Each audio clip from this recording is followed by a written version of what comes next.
예, 이거 아무나 할 수 있는 게 아니고, 아무나 할 수 있는 거 아니고요. 야, 정말 하나님께서 그 마음을 받으신 줄로 믿습니다.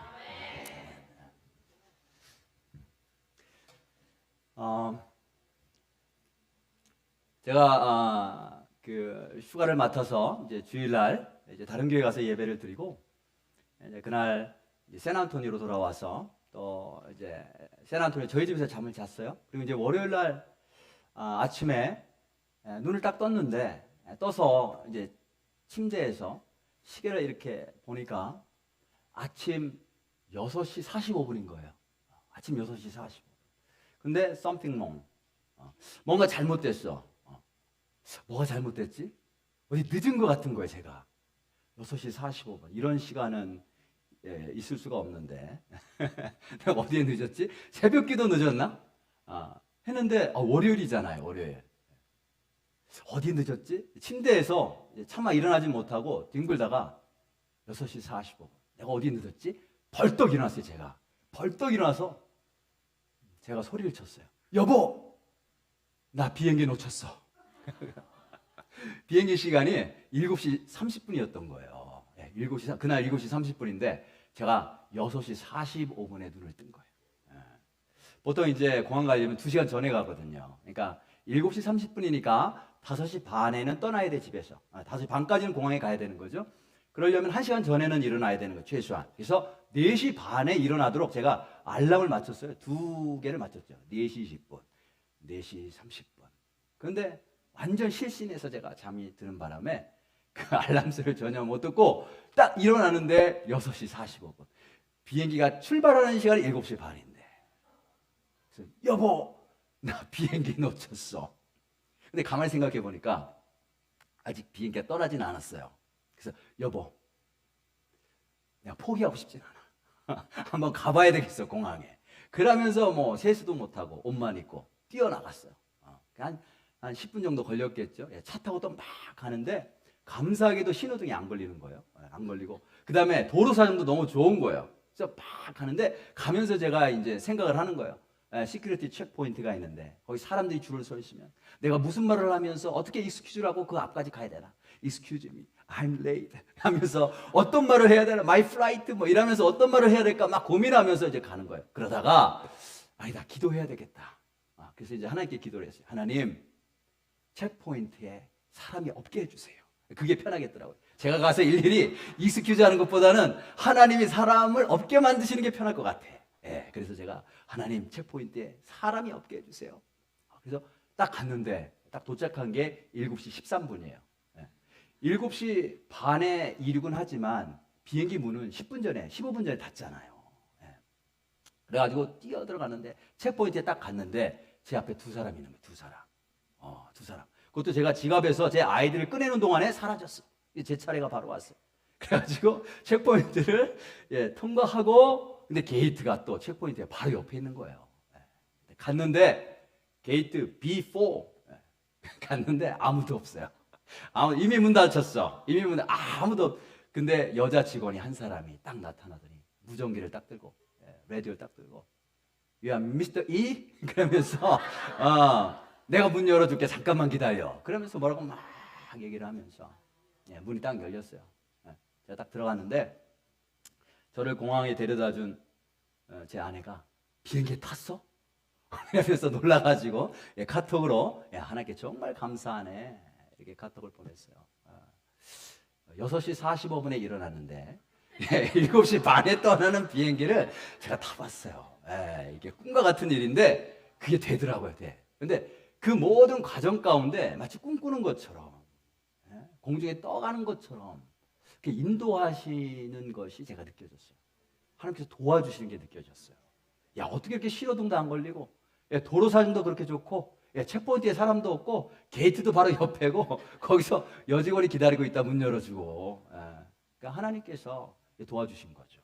그래서 내 힘으로는 정말 비행기도 제대로 탈 수 없는 게 비행기도 놓칠 수 있는 게 나구나. 그런데 하나님의 도우심이 있으니까 이게 불가능해 보이는 것도 가능하게 되는구나. 그래서 하나님의 도우시는 손길을 경험했던 그런 사건이 있습니다. 우리가 눈에 보이는 게 전부가 아니죠. 눈에 보이는 게 전부가 아니에요. 눈에 안 보이는 게 있어요. 근데 분명하게 있는 게 있단 말이죠. 아주 작은 거, 눈에 보이지 않지만 존재해요. 바이러스, 눈에 안 보이는데 존재하잖아요. 또 멀리 있는 거, 이것도 안 보여요. 우리가 볼 수 없어. 하지만 존재한단 말이에요. 그 다음에 너무 큰 것도 우리가 못 봐요. 태양계. 태양계 보신 분 계세요? 태양계. 너무 커서 우리 눈에 안 보인다는 거죠. 우리의 미래도 안 보여요. 그 다음에 무엇보다도 영적인 거. 눈에 안 보이죠. 하지만 분명하게 있습니다. 오늘 우리가 함께 우리 사도행전 23장 말씀 12절부터 24절까지 우리 함께 말씀을 나누는데, 이 말씀을 보면은 눈에 보이지 않지만 틀림없이 존재하는 게 있어요. 굉장히 영적으로 중요한 것들 세 가지를 한번 오늘 말씀을 통해서 살펴보려고 합니다. 보이지 않는 근데 굉장히 중요한, 반드시 있는 중요한 것 세 가지. 가장 먼저 뭐가 있는가 하면 오늘 본문에 보니까 보이지 않는 싸움이 있어요. 보이지 않는 싸움. 보이지 않는 대적이 있어요. 틀림없이 있다. 우리 12절부터 15절까지 다시 한번 제가 한번 읽어볼게요. 날이 샘에 유대인들이 당을 지어 그룹으로 모여서 맹세하되 바울을 죽이기 전에는 먹지도 아니하고 마시지도 아니하겠다 했어요. 지금 바울이 어디냐면 예루살렘이라고 하는 도시에 있어요. 예루살렘에 있는데 로마 군인들이 그를 가뒀어요. 보호하기 위해서. 왜 가뒀냐면 유대인들이 죽이려고 하니까. 그래서 그 이유를 알기 위해서 일단 바울을 이렇게 보호하면서 그 부대 안에, 로마 부대 안에 지금 가두고 있는 상태예요. 그 바울을 죽이겠다라고 하는 거예요. 누가요? 유대인들이. 그러면서 13절에 보니까 이같이 동맹한 자가 40여 명이더라. 대제사장들과 장로들에게 가서 말하되, 이 40명이 종교 지도자들에게 가서 지금 요청하는 거예요. 우리가 바울을 죽이기 전에는 아무것도 먹지 않기로 굳게 맹세하였으니 반드시 죽이겠다는 거예요. 이제 너희는 종교 지도자들에게 말하는 거죠. 그의 사실을 더 자세히 물어보려는 척하면서 음모를 꾸미는 거죠. 거짓말로 척하면서 공예와 함께 천부장에게 청하여, 천부장은 누구냐면 로마의 장교인데 그 밑에 부하가 1000명인 사람이에요. 그러니까 예루살렘의 치안을 담당하는 최고 그 로마 그 부대 지휘관이란 말이죠. 그 천부장에게 청하여 바울을 너희에게로 데리고 내려오게 하라. 우리가 그가 가까이 오기 전에 죽이기로 준비하였다. 로마 장교에게 얘기해서 그를 호송하게 하면 중간에 우리가 숨어 있다가 습격해서 바울만 죽이겠다 이렇게 하는 거죠. 지금 바울은 아무런 영문을 모른 채 갑자기 죽을 위험에 처해 있어요. 누가 죽이려고 하냐면 겉으로 볼 때는 누가 죽이려고 하는 거예요? 유대인들이 죽이려고 하는 거예요. 바울을 미워해서 죽이려고 해요. 하지만 영적으로는 사실은 바울을 누가 죽이려고 하냐면 사단이 죽이려고 하는 거죠. 왜 사단이 죽이려고 하냐면 바울이 하나님의 복음을 전 세계에 다니면서 전하기 때문에 그것을 막기 위해서 지금 죽이려고 하는 거예요. 그게 사단의 목적이에요. 눈으로 보이는 대적은 유대인들이지만 보이지 않는 대적이 있는 게 누구냐? 사단이에요. 사단. 사단이 죽이려고 하는 거죠. 우리 소목자님들이 목장을 열심히 세우려고 최선을 다하면서 애를 쓰고 계세요. 자, 이렇게 소목자님들 이야기를 들어보면 한결같이 목원 식구들을 사랑하시고 기도하면서 어떻게 해서라도 믿음을 세우려고 애를 쓰신단 말이죠. 근데 이거를 우리의 대적 마귀가 그냥 보고만 있을 리가 없죠. 그냥 보고 좋아할 리가 없단 말이에요. 그걸 반드시 막기 위해서 온갖 방법으로 방해하고 공격을 한단 말이에요. 근데 이게 보이지 않는다는 거죠. 보이지 않는 공격이 있다. 우리가 그걸 알아야 돼요. 우리의 대적의 목적은 뭐냐면 우리를 단순히 그냥 괴롭히는 게 목적이 아니고 우리를 죽이려고 하는 게 목적이에요. 우리가 믿음을 잃어버리도록, 믿음이 약해지도록, 그래서 하나님으로부터 멀어지도록, 그래서 생명의 길에서 떠나도록, 하나님이 주시는 영적인 복을 얻지 못하도록, 영원한 생명을 얻고 구원받지 못하도록 우리를 죽이려고 하는 게 우리 대적의 목적이라는 거죠. 그런 보이지 않는 대적의 공격이 있다라고 하는 것, 그것을 우리가 반드시 기억해야 됩니다. 이번에 이제 저희 교회가 뉴브라운펠스에 가서 새로운 교회를 세우는데, 지금 뉴브라운펠스에 이미 미국 교회들은 많이 있어요. 그래서 참 예배도 잘 드리고 전도도 잘하고 잘 하는데 한국말로 드리는 한국 분들이 와서 예배 드리시는 교회는 아직 없거든요. 그래서 그곳에 이제 한국어로 이렇게 예배를 드리시는 그 한국 교회를 이제 처음으로 세우게 되는데 마귀가 이걸 얼마나 싫어하겠어요. 싫어한단 말이에요. 그리고 이걸 그렇게 세우지 못하도록 온갖 방법을 통해서 공격을 하는데 그게 보이지 않아요. 저도 이제 준비하면서 되돌아보면 얼마나 많은 영적인 공격이 있었는지 몰라요. 특별히 이제 사람들 통해서, 환경을 통해서 공격을 합니다. 믿음을 잃어버리도록, 그 다음에 내 안에 거룩한 마음, 사랑의 마음을 잃어버리도록 공격한단 말이죠. 근데 그때 이게 사람이 아니라 어떤 환경이 문제가 아니라 그냥 악한 영들이 공격한다라고 하는 것을 우리가 알아야 돼요. 그래야 바르게 대처할 수가 있습니다. 여러분들도 신앙생활하면서 뭐 주의를 하겠다고 열심히 하는데 이렇게 공격하는 게 있죠. 공격. 때로는 그게 사람이라고 생각해서 미운 감정이 들고 사람의 방법으로 이렇게 대응한단 말이에요. 근데 그러면 마귀가 기뻐요. 내가 원하는 대로 지금 되고 있구나. 그래서 사람을 향해서 내가 레이저 광선을 탁 쏘고 싶어도 이건 마귀가 기뻐하는 거야. 그걸 알아야 된단 말이에요. 그걸 알아야 바르게 대처한단 말이죠. 마귀가 좋아하는 게 뭘까? 그 다음에 하나님이 기뻐하시는 게 뭘까를 생각해야 돼요. 그래서 우리는 마귀가 기뻐하는 방법으로 대응하는 게 아니고 내가 좀 속상해도 내 마음에 맞지 않아도 하나님이 원하시는 것을 찾아서 하나님이 원하시는 대로 대적해야 승리하게 될 줄로 믿습니다. 그래서 가장 먼저 오늘 본문에 보니까 이 바울을 죽이려고 하고 있어. 겉으로 볼 땐 유대인들이 죽이려고 하는 거예요. 미워서. 근데 사실은 바울을 누가 죽이려고 하는가? 바울이 하나님의 복음을 막 전하면서 영혼들을 구원하는 일을 곳곳에서 하니까 사단들이 유대인들을 충동해서 죽이려고 한다는 사실을 기억해야 돼요. 보이지 않는 싸움이 있다. 우리의 대적은 보이는 대적이 아니고 보이지 않는 대적이에요. 우리의 싸움은 보이는 싸움이 아니고 보이지 않는 싸움이라는 사실을 알아야 돼요. 그래서 인간적으로 대적하면 안 되고 우리가 영적으로 대적해야 된단 말이죠. 첫 번째, 보이지 않는 싸움이 있어요. 두 번째, 또 뭐 보이지 않는 게 또 두 번째 뭐가 있는가? 두 번째는 보이지 않는 하나님의 손이 있어요. 반드시 있습니다. 보이지 않지만 하나님의 손이 있다. 16절부터 한번 보겠습니다. 바울의 생질이란 바울의 조카를 말합니다. 누이의 아들이죠. 바울의 조카가 그들이 매복하여 있다함을 듣고 와서 어떻게 들었을까? 바울의 조카가 그들끼리 모여서 그죠? 은밀하게 계획을 세우는 이 일을 바울의 조카가 도대체 어떻게 들었을까? 그걸 듣고 와서 영내에 들어가 그 로마 부대 안에 들어가는 거죠. 바울에게 알린지라. 갇혀있는 바울에게 그 소식을 전했어요. 그랬더니 바울이 한 백부장을 청하여, 백부장이란 그 천부장 아래에 있는 그 장교인데 100명의 부하를 거느린 로마 장교죠. 한 백부장을 청하여 이르되 이 청년을 천부장에게로 인도하라. 그에게 무슨 할 말이 있다 하니. 그래서 이제 조카를 천부장에게 보냈어요.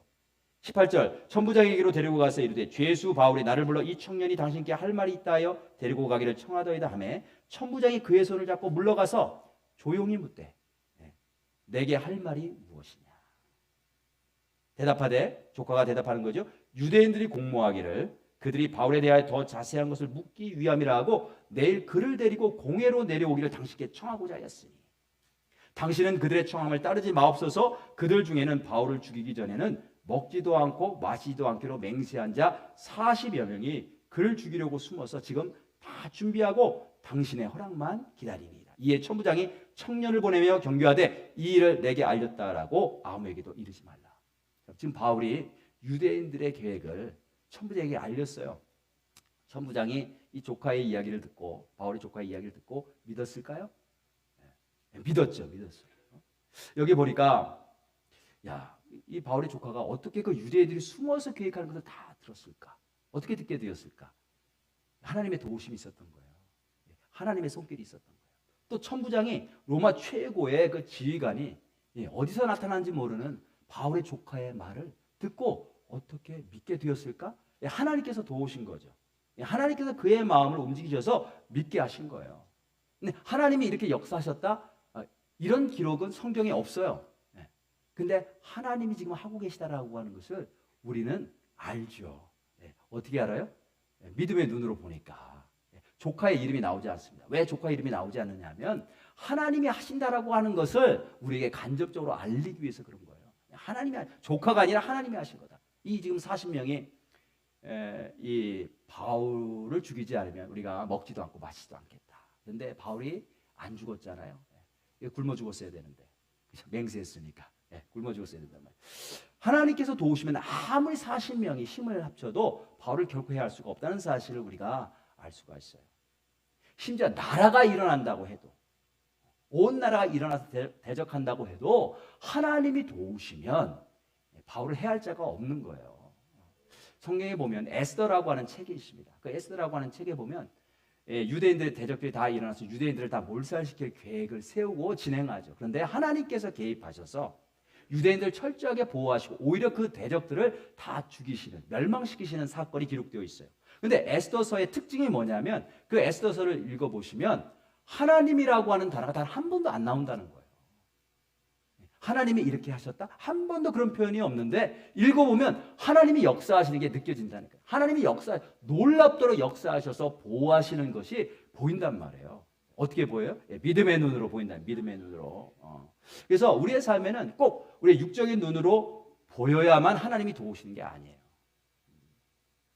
하나님의 도우심의 손이 있는데, 우리를 도우시는 손길이 있는데 그 손은 보이지 않는 손이다.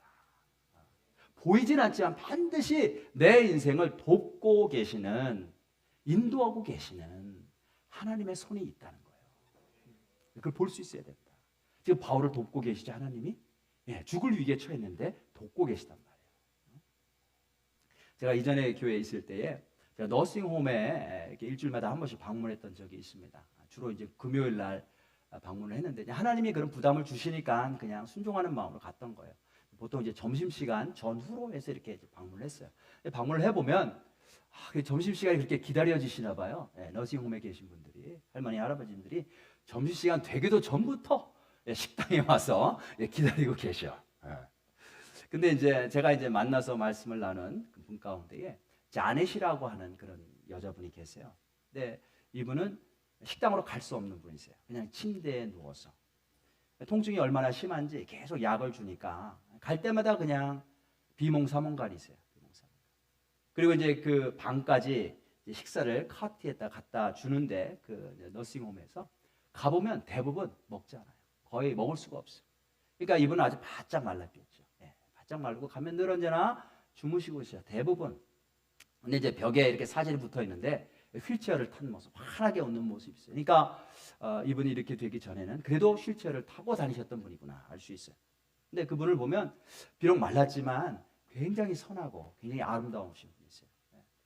깨어 있을 때 이야기를 나누면 미소를 지으시는데 그 미소가 얼마나 아름다운지 몰라요. 한 번도 짜증내고 불평하는 것을 제가 들어본 적이 없어요. 그래서 이제 어느 날 이제 그 너싱홈에 방문을 해서 이제 자넷이 있는 그 방에 이렇게 들어가는데 이제 자고 있는 거예요. 옆에는 이제 식사 카트가 이렇게 있고. 그래서 이제 제가 들어가니까 제 인기척에 자꾸 눈을 떴어요. 그래서 제가 이제 물어봤죠. 인사를 했어요. 자넷 오늘 어떠시냐고. 그랬더니 헤데이크가 머리가 너무 아프다는 거예요. 그 너무 졸리다. 그래서 제가 기도해 줘도 좋겠냐고. 그렇게 하라고. 그랬어요. 제가 이제 그 옆에 서서 기도를 하는데 뭘 기도해야 될지 잘 모르겠는 거예요. 머리가 두통이 없어지도록 기도해야 되나? 이분이 식사를 잘할 수 있도록 기도해야 되나? 뭘 해야 될지, 어떤 내용으로 기도해야 될지 잘 모르겠어요. 그래서 이제 하나님께 여쭤봤어요. 하나님, 제가 무엇을 이분을 위해서 기도해야 될까요? 그랬더니 제 마음속에 음성이 들리는데 그녀의 손을 잡고 기도해라. 이렇게 음성이 들렸어요. 그녀의 손을 잡고 기도해라.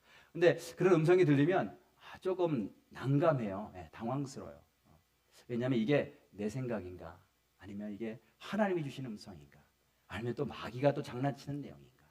아니 지금 아파서 지금 잠이 들어있는 자매를 내가 깨워서 손을 잡고 기도해도 되냐고 물어보기가 참 미안한 거예요. 인간적으로. 잠이 들었잖아. 아픈 가운데에. 또 뭐 물어보지 않고 내가 덥석 또 남자가 여자 손을 이렇게 잡으면 이 미국 사회에서, 미국 문화에서는 이거 큰일 날 일 수가 있는 거예요. 그러니까 저는 이제 난처한 거죠. 지금 막 또 잠이 들었는데 이걸 물어보고 해야 되나 말아야 되나. 그러면서 그냥 뭐 내 생각이겠지 하고 그 생각을 제가 덮으려고 했어요. 그랬는데 이분이 이제 이렇게 누워 있었고 이런 방향으로. 저는 이제 이쪽에서 들어왔단 말이에요. 이쪽에서 이렇게 들어왔어요. 이렇게 누워 계신데 왼손이 움직이기 시작하는 거예요. 왼손이 저를 향해서 이렇게 주무시고 계신 분이 저를 향해서 손이 막 이렇게 움직이면서 옆에 있던 TV 리모컨을 밀어서 떨어뜨리려고 하는 거예요. 손이 막 움직이는 거예요. 저를 향해서.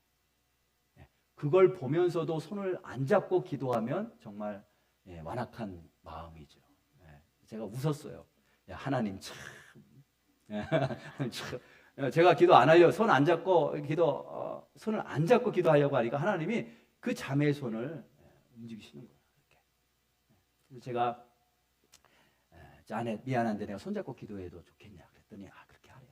그래서 제가 손잡고 기도하는데 정말 뜨거운 기도가 나왔어요. 그분의 치료를 위해서. 성령께서 기도하게 시키시는 거예요. 막 뜨겁게 기도하고 다 기도가 끝난 다음에 저도 모르게 그런 말이 나왔죠. Janet, God loves you. 그랬는데 자넷이 자고 있었는 줄 알았는데 눈가가 팍 떨리면서 눈물이. 하나님께서 저를 통해서 말씀하신 거예요. 하나님이 우리의 손을 붙잡고 계십니다. 내가 고통 가운데 내가 왜 이런 고통을 이렇게 오랫동안 당해야 되는가? 우리는 알 수 없을 때가 많이 있지만 하나님의 손, 보이지 않는 손이지만 그 손이 우리를 붙잡고 가고 계시다는 사실 우리가 다시 한번 기억하실 수 있기를 주님의 이름으로 축복합니다.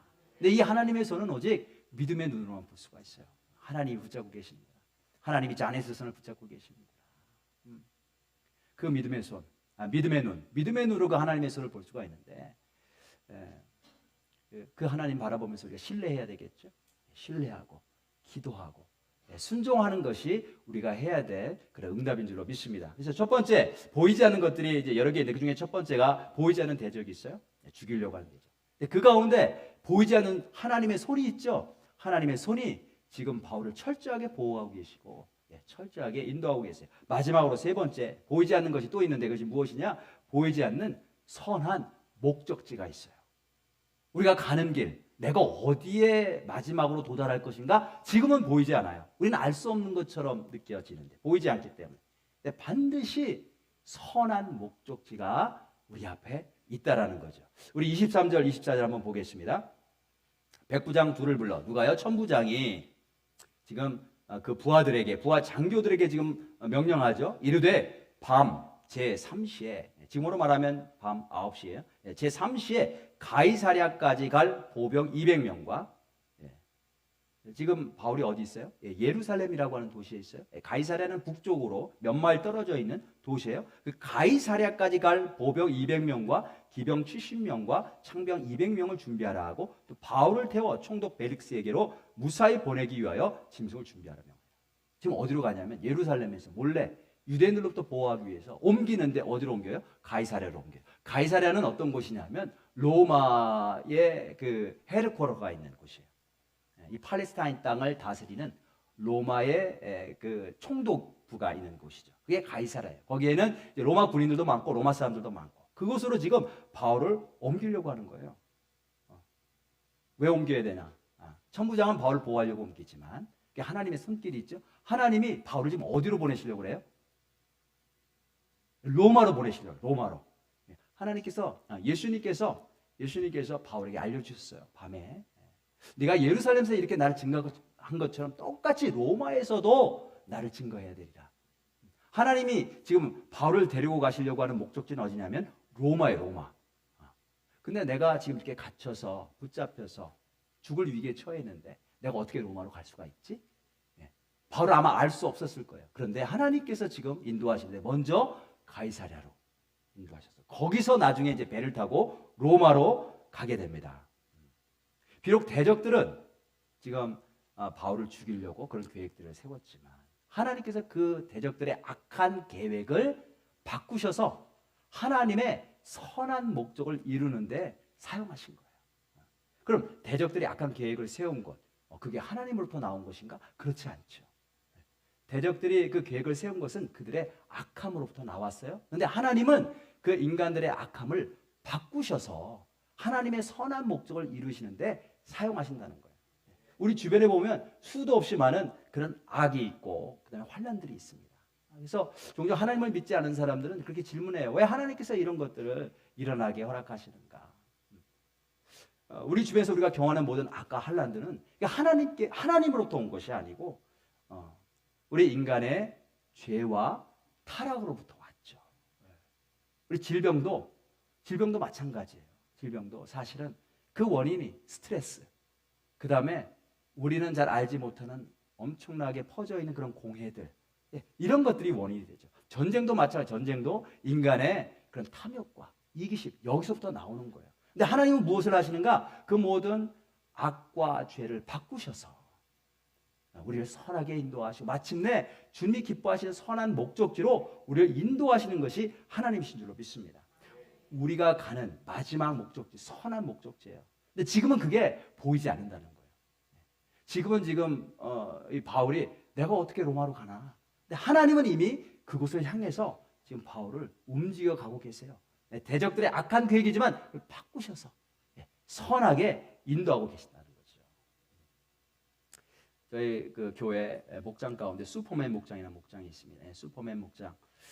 그 슈퍼맨 목장에서 후원하시는 선교사님 4분이 계세요. 이분들이 사역하는 대상이 아주 위험한 것. 제가 이제 이렇게 공개적으로 말할 수 없는 곳에 있는 분들, 그분들에게 복음을 전하고 그분들을 구원한 다음에 예수님의 제자로 세우는 그 사역을 하고 계세요. 그러다 보니까 본인들이 신분을 마음대로 노출하지 못하고 활동하는 것도 굉장히 제한되어 있어요. 제한되어 있단 말이죠. 그럼에도 불구하고 굉장히 열심히 복음을 전하시고요. 아주 즐겁게 주님의 사역을 하세요. 또 많은 열매들이 있고요. 근데 이분이 무슨 말씀을 하시냐면 저에게 그런 말씀을 하신 적이 있어요.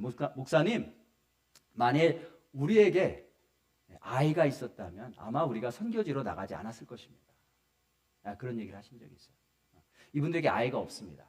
저랑 제가 이렇게 공부했던 그런 똑같은 신학교에서 함께 공부를 했는데 그분이 저보다 먼저 졸업을 하셨죠. 한 1년 정도 먼저 졸업을 하셨는데 얼마나 탁월하신 분이신지 졸업하자마자 학교에서 교수로 스카웃을 했어요. 교수로 스카웃을 하고 다른 미국 교수들이 젤러스할 정도로 좋은 교수실도 주고 굉장히 탁월하게 한국 사람뿐만이 아니라 미국 사람들에게도 인정받는 그런 교수 생활을 하셨단 말이죠. 그래서 이제 집도 사고 그래서 안정적인 그런 생활을 하실 수 있는 기회가 있었는데 그 모든 것을 어느 날 다 내려놓고 선교지로 떠나셨어요. 이분들에게 아이가 없는데 아이를 2번 가지셨었는데 2번 다 유산을 했어요. 2번째 유산하실 때는 이제 유산한 아이를 그 선교사님이 보셨다는데 다 커가지고 나왔다는 거예요. 형세를 다 보고. 그게 얼마나 고통스럽고 아프셨을까. 그래서 이 2분에게는 그 상처가 있어요. 아이에 대한 상처. 저희 집에 이렇게 이제 선교 가셨다가 잠깐 들리셔서 저희 집에 이제 묵으셨던 적이 있는데 우리는 아이가 3이나 되잖아요. 그러니까 아이를 보여드리는 것도 정말 죄송스러워.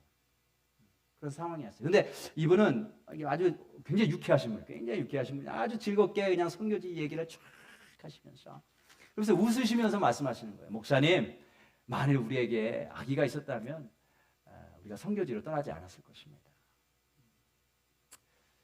이유는 알지 못하지만 그리고 아이를 잃어버릴 때마다 말할 수 없는 아픔과 상처가 됐지만 하나님께서는 그 모든 인생의 고통과 아픔을 바꾸셔서 선한 목적지로 인도하고 계시다라는 것을 그 선교사님의 인생을 통해서 볼 수가 있었어요. 지금은 너무나 기뻐하시고 하나님께 쓰임받는다는 일이 얼마나 기쁜 일인지 몰라요. 그래서 놀라운 일들을 해내고 계십니다. 하나님은 반드시 우리를 선한 목적지로 인도하고 계시단 말이에요. 근데 그게 눈에 보이지 않아요. 지금은. 내가 지금 이 길이 무슨 선한 길이야. 너무나 힘들고 고통스러운데. 그런데 우리가 가는 그 마지막 끝은 선한 목적지라는 거예요. 시편 107편 4절부터 9절에 보면 이런 말씀이 있습니다. 그들이 광야 사막길에서 방황하며 거주할 성읍을 찾지 못하고 광야에서 방황한다는 거예요. 쉬지 못해. 줄이고 목이 말라 그들의 영혼이 그들 안에서 피곤하였도다. 이에 그들이 근심 중에 여호와께 부르짖음에 그들의 고통에서 건지시고 누가요? 하나님께서 또 바른 길로 인도하사 거주할 성읍에 이르게 하셨도다. 마침내 광야에서 헤맸는데 먹을 것도 없고 목말라서 고통스러웠는데 마침내 거주할 성읍으로 하나님께서 인도하셨다는 거죠. 여호와의 인자하심과 인생에게 행하신 기적으로 말미암아 그를 찬송할지로다. 그가 사모하는 영혼에게 만족을 주시며 줄인 영혼에게 좋은 것으로 채워 주심이로다. 광야길 하나님께서 왜 이 광야길을 허락하시나 우리에게. 이게 가나안으로 가는 길이에요. 우리의 목적지는 광야가 아니라 가나안이라면 가나안, 젖과 꿀이 흐르는 축복의 땅. 근데 그 길로 가는 골목에 광야가 있는 거죠. 하나님이 우리를 인도하시는데 반드시 선한 목적지로 저와 여러분들을 인도하시는 줄로 믿습니다. 근데 그 선한 목적지가 지금은 보이지 않아요. 믿음의 눈으로 보는 믿음의 눈으로. 오늘 본문에 보니까 세 가지 보이지 않는 거 제가 말씀드렸어요. 첫 번째는 보이지 않는 대적이 있다. 나를 공격하는, 나를 죽이려고 하는, 믿음을 잃어버리고 하나님의 축복을 잃어버리려고 힘을 다하는 대적자들이 있다. 근데 그런 대적자들이 있음을 알면서 두려워하거나 염려할 필요가 없어요. 왜냐하면 우리를 보호하시고 지켜주시는 보이지 않는 하나님의 손이 있어요. 저와 여러분들 인도하고 계십니다. 그리고 우리를 이끌고 가고 계시는데 어디를 이끌고 가고 계시는가? 선한 목적지로. 성경이 끊임없이 우리에게 그것을 말씀해 주고 있습니다. 저와 여러분들이 그 하나님의 인도하심과 역사에 반응하는 길은 하나님 신뢰하는 거예요. 하나님 신뢰. 그 다음에 믿음으로 기도하는 거예요. 주님께서 말씀하실 때 그 말씀에 순종하는 것임을 다시 한번 확인하면서 주님의 보이지 않는 손길에 이끌려서 무사히 선한 목적지에서 다 함께 보면서 주님을 찬양하는 그날이 오실 수 있기를 주님의 이름으로 축복합니다. 오늘 우리 함께 말씀 생각하면서 우리 찬양할 텐데 선한 능력으로 라고 하는 찬양이 있어요. 우리 아시는 분들은 힘차게 함께 부르시고 찬양 모르시는 분들은 또 가사 보시면서 또 묵상하면서 믿음으로 고백하시는 시간 갖도록 하겠습니다. 그 선하님의 고요히 감사하여.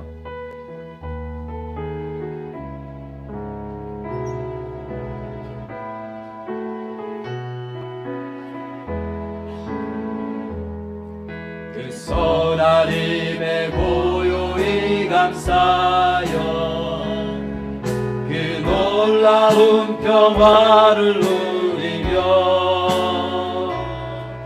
나 그대들과 함께 걸어가네. 나 그대들과 하늘을 여네.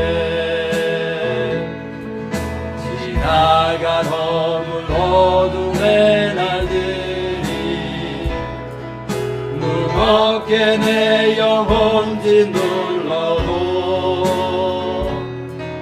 오 주여 우릴 외면심하시고 약속의 구원을 이루소서. 그 선하님이 우리 감싸시니 그 선하님이 우리 감싸시니 믿음으로 일어나를 기대하네. 주 언제나 우리와 함께 계셔.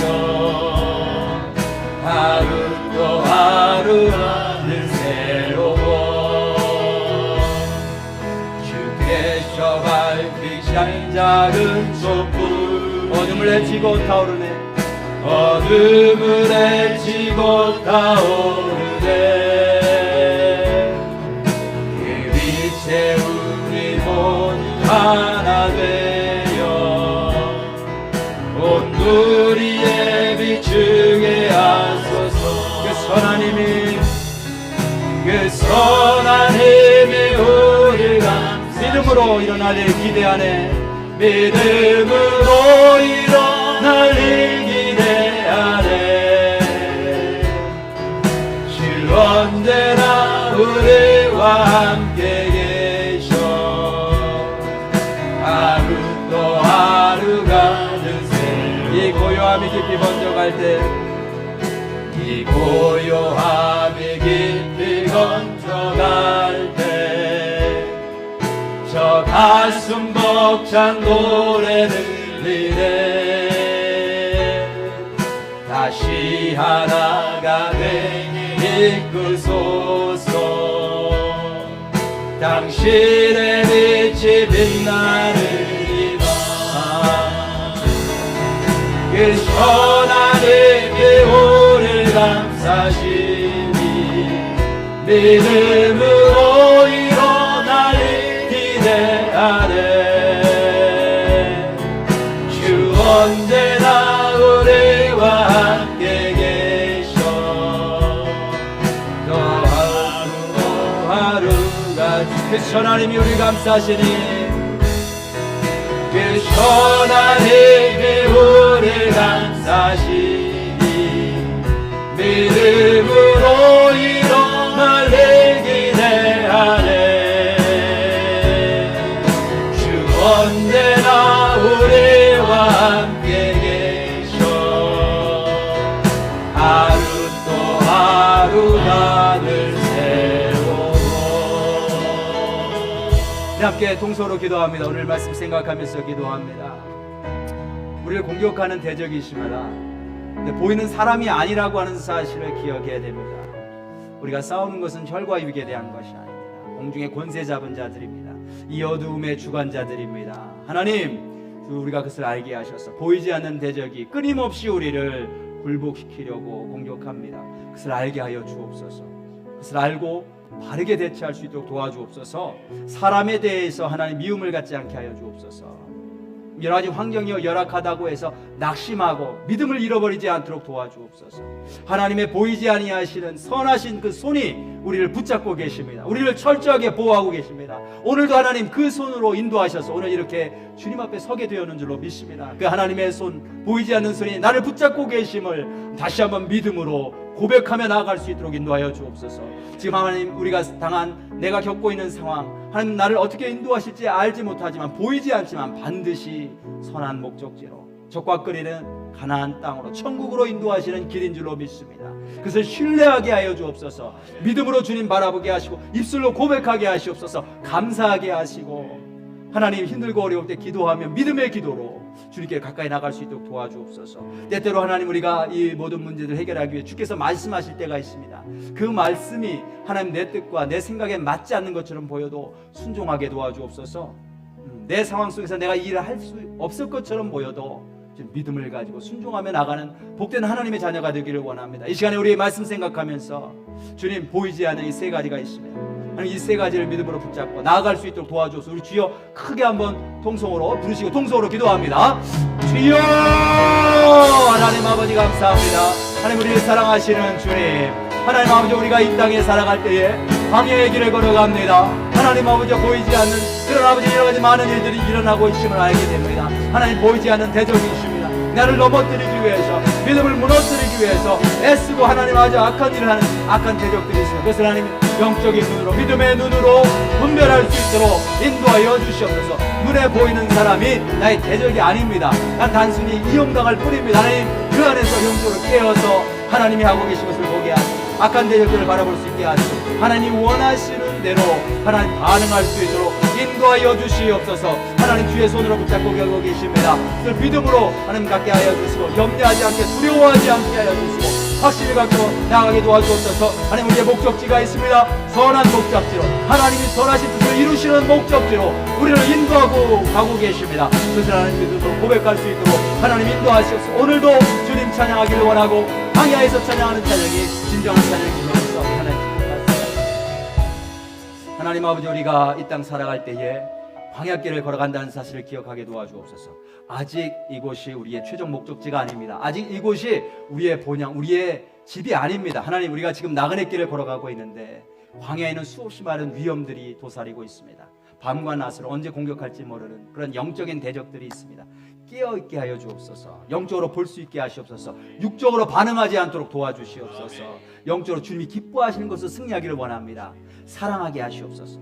용서하게 하시옵소서. 인내하며 참게 하시옵소서. 그것이 최고의 무기인 줄로 믿습니다. 믿음을 갖고 예수 그리스도를 바라보게 하시옵소서.